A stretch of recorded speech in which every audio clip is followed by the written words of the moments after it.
Hi, this is Vijay Kesari and welcome to Andhra Podcaster, where we discuss questions, perspectives and possibilities focused on development of Andhra. Friends, financial year 2024 లో India చేసిన sea food ఎక్స్పోర్ట్స్లో Andhra's share is the largest in the country. 32% only Andhra Pradesh నుంచి మన India sea food ఎక్స్పోర్ట్స్లో contribute చేసాం. ఇప్పుడు ఇలాంటి సిచ్యువేషన్లో నాకు టీడీపీ అలయన్స్ గవర్నమెంట్ నుంచి ఒక కన్సర్న్ ఉంది. అదేంటో నేను మీకు ఈ ఎపిసోడ్లో కూడా ప్రజెంట్ చేస్తాను. ఓకే, సో ఫ్రెండ్స్, ఈ టాపిక్ అసలు మనం ఎందుకు తెలుసుకోవాలి అంటే, మనం time and again historically Andhra Pradesh మన స్టేట్ సీ ఫుడ్స్ కానీ sea food exports, shrimp exports వీటిల్లో మనం మంచి లీడింగ్ పొజిషన్ మెయింటైన్ చేస్తూ ఉన్నాం. కానీ లాస్ట్ 2-3 ఇయర్స్ నుంచి సిచ్యువేషన్స్ మారినాయి. గ్లోబల్గా ఈ సీ ఫుడ్ ఎక్స్పోర్ట్స్ కానీ ష్రింప్ ఎక్స్పోర్ట్స్ సంబంధించి చాలా చాలా టఫ్ కండిషన్స్లో, ఇన్ఫ్యాక్ట్ ఒక క్రైసిస్ పీరియడ్ అని చెప్పాలి. మనకి కాంపిటీషన్గా ఈక్వెడార్ వచ్చింది అండ్ యూఎస్ వాళ్ళ tariff rates, import tariff rates పెంచేశారు. క్లోజ్ టు 3.8% దాకా పెంచారు.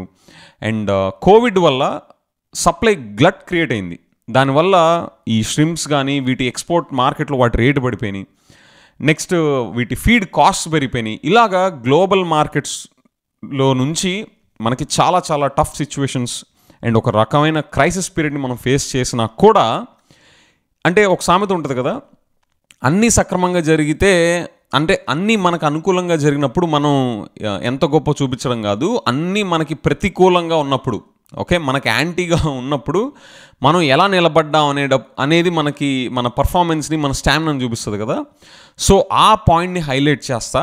ఈసారి ఇంత టఫ్ క్రైసిస్ పీరియడ్లో కూడా ఇండియా సీ ఫుడ్ మెరీన్ ఎక్స్పోర్ట్స్లో వచ్చేసరికి all time high numbers record చేసింది.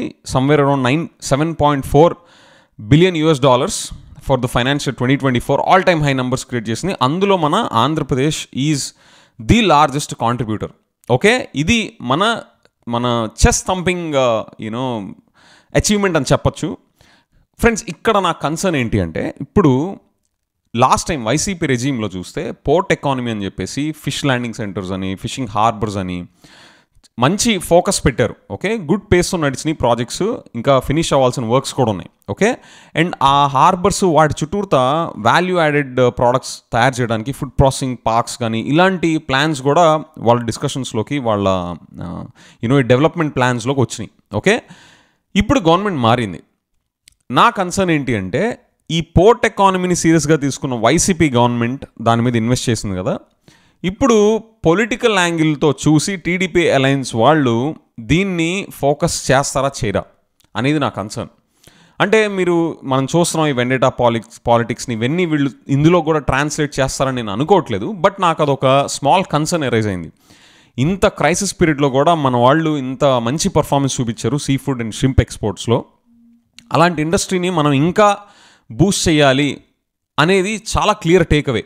ఓకే, ఇంత యాంటీ సిచ్యువేషన్లో కూడా, మన గ్లోబల్గా మనకి ఛాలెంజింగ్ పీరియడ్లో కూడా మన వాళ్ళు బాగా పర్ఫామ్ చేశారంటే ఏంటి దాని అర్థం? మన వాళ్ళ దగ్గర నిజంగా విషయం ఉందని.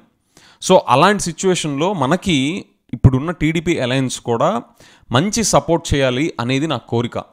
సో దానికి ఇప్పుడు ఈ వీళ్ళ వైసీపీ అండ్ టీడీపీ మధ్యన పాలిటిక్స్ ఏమైనా అడ్డుపడతాయేమో అనేది నా concern. But I hope and I will be optimistic that they will keep aside their politics and they'll not bring them into the state development aspects. So అవన్నీ పక్కన పెట్టి ఈ ఇండస్ట్రీకి మంచి ఫోకస్ అండ్ బూస్ట్ ఇస్తారు అని చెప్పేసి నేను హోప్ చేస్తున్నాను. So let me know your thoughts also friends. TDP ఇప్పుడు వైసీపీ టైంలో పోర్ట్ ఎకానమీ అండ్ ఈ fishing harbours, landing centres and వాటి మీద పెట్టిన ఫోకస్ టీడీపీ అలయన్స్ గవర్నమెంట్ టైంలో కూడా వీళ్ళు చేస్తారా? మీ థాట్స్ ఏంటో నాకు కామెంట్స్లో చెప్పండి. With that, thank you.